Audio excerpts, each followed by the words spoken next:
Hello friends, welcome to study with Kashi. Friends, आज की video में हम क्लास 12 केमिस्ट्री के चैप्टर नंबर 2 वैद्युत रसायन के मोस्ट इम्पॉर्टेंट टॉपिक इलेक्ट्रोड विभव और मानक इलेक्ट्रोड विभव को पढ़ने वाले हैं।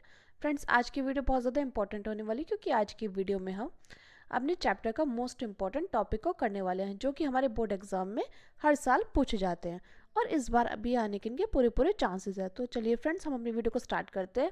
देखिए, सबसे पहले हम जानते हैं इलेक्ट्रोड विभव क्या होता है और उसके बाद हम जानेंगे मानक इलेक्ट्रोड विभव क्या होता है। फ्रेंड्स, आपकी जानकारी के लिए मैं बता दूं कि हमने क्लास 12 केमिस्ट्री के चैप्टर नंबर 1 एकदम बेसिक से कराया हुआ है और चैप्टर नंबर 2 का ये पार्ट 5 या 6 है।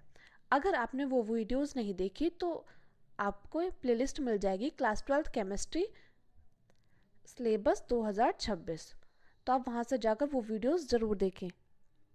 और फ्रेंड्स, अगर आप क्लास 12 केमिस्ट्री में अच्छे नंबर लाना चाहते हैं तो प्लीज़ हमारे चैनल को सब्सक्राइब जरूर करिएगा और ज़्यादा से ज़्यादा लोगों में शेयर ज़रूर करिएगा।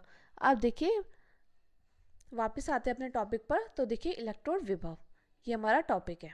तो देखिए, इलेक्ट्रोड विभव क्या होता है। पहले देखिए, ये थ्योरी देखने से पहले हम क्या करेंगे, हम अपने चित्र के माध्यम से समझेंगे।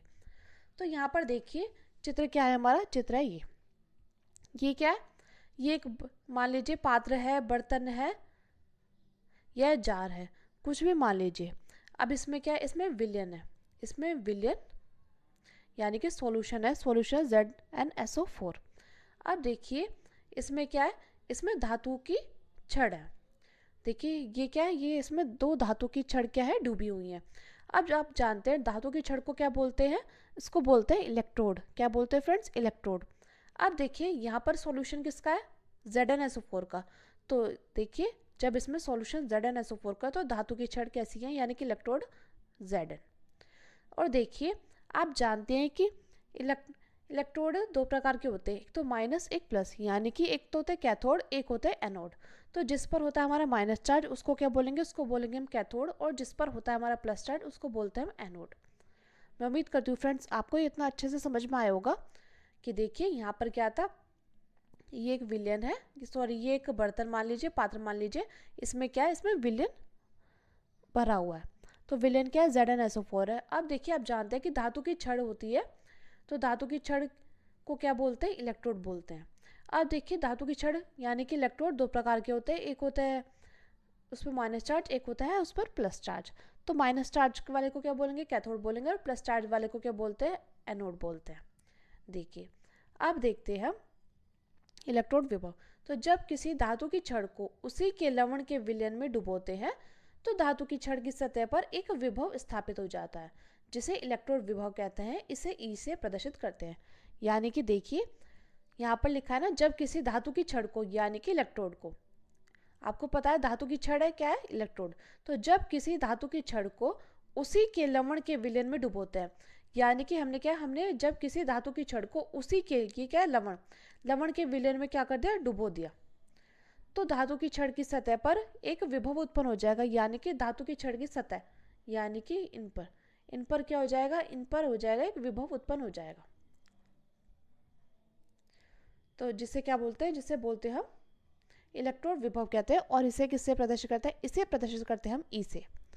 मैं उम्मीद करती हूँ फ्रेंड्स आपको इलेक्ट्रोड विभव अच्छे से समझ में आया होगा। और अगर अभी भी आपको कोई प्रॉब्लम है तो आप कमेंट कर ज़रूर बताना, हम आपकी प्रॉब्लम को सॉल्व करने की पूरी कोशिश करेंगे। तो देखिए, एक बार और देख लेते हैं इलेक्ट्रोड विभव क्या है।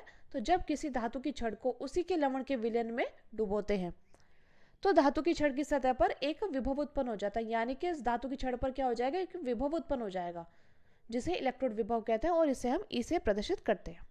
अब देखिए फ्रेंड्स, बात आती है मानक इलेक्ट्रोड विभव की। देखिए, इलेक्ट्रोड विभव जितना इंपॉर्टेंट है उससे ज़्यादा इंपॉर्टेंट हमारा मानक इलेक्ट्रोड विभव है, क्योंकि ये बहुत बार हमारे एग्जाम में पूछा गया है। तो देखते हैं मानक इलेक्ट्रोड विभव आखिर है क्या। तो देखिए, जिस प्रकार आपने इलेक्ट्रोड विभव देखा उसकी परिभाषा और इसकी परिभाषा में थोड़ा सा डिफरेंस है। तो देखते हैं। देखिए, ये चित्र तो बिल्कुल ऐसा कैसी है कि एक पात्र या बर्तन मान लीजिए, इसमें क्या, इसमें विलयन घुला हुआ है और इसमें क्या है, ये विलयन है ZnSO4 का, और इसमें धातु की छड़ यानी कि इलेक्ट्रोड है। तो इलेक्ट्रोड किसकी है, Zn की, यानी कि जिंक की। तो देखिए, मानक इलेक्ट्रोड विभव में आपको क्या करना है, आपको बस ये 3 बातों का पता होना चाहिए। तो देखिए वो 3 बातें मैंने आपको यहाँ पे लिख के दे दी हैं, जिससे आप इलेक्ट्रोड विभव की परिभाषा याद करके ही मानक इलेक्ट्रोड विभव की परिभाषा याद कर लें। और देखिए फ्रेंड्स, आपको क्या है, आपको रटने की ज़रूरत नहीं है, क्योंकि रटा हुआ तो हम अपने एग्जाम में भूल जाते हैं। आपको बस इसको समझने की ज़रूरत है। जिस प्रकार आपने इलेक्ट्रोड विभव समझा चित्र के माध्यम से, उसी प्रकार ये भी ऐसा का ऐसे ही है। तो देखिए इसमें आपको क्या याद करना है, इसमें आपको याद रखना है कि एक वायुमंडलीय दाब यानी कि एक एटीएम दाब, यानी कि एटीएम मतलब एटमॉस्फेयर, तो एक वायुमंडलीय दाब, और इसमें क्या है 25 डिग्री सेंटीग्रेड ताप। देखिए दाब क्या होना चाहिए, एक वायुमंडलीय दाब होना चाहिए, और 25 डिग्री सेंटीग्रेड क्या होना चाहिए, ताप होना चाहिए।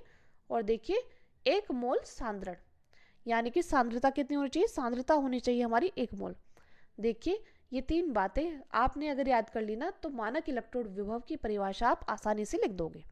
तो देखिए क्या याद करना है, एक वायुमंडलीय दाब और 25 डिग्री सेंटीग्रेड ताप, और सांद्रता क्या है, सांद्रता है 1 मोल।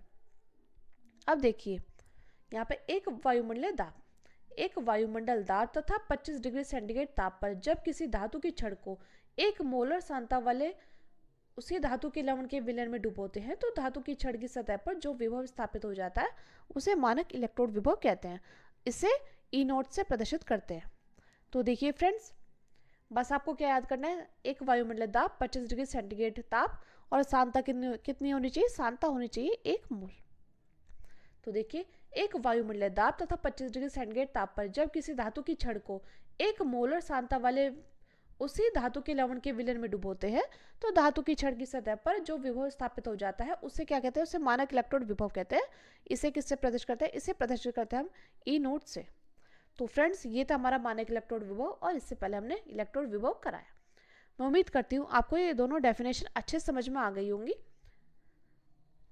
और देखिए फ्रेंड्स, एक बात और, आपको इनको रटने की ज़रूरत नहीं है। और आप अगर अभी क्लास 12th में आए हैं और अपने बोर्ड की अच्छे से तैयारी करना चाहते हैं, तो प्लीज़ हमारे चैनल को सब्सक्राइब कीजिएगा और वीडियो को ज़्यादा से ज़्यादा लोगों में शेयर ज़रूर करिएगा और लाइक करिएगा।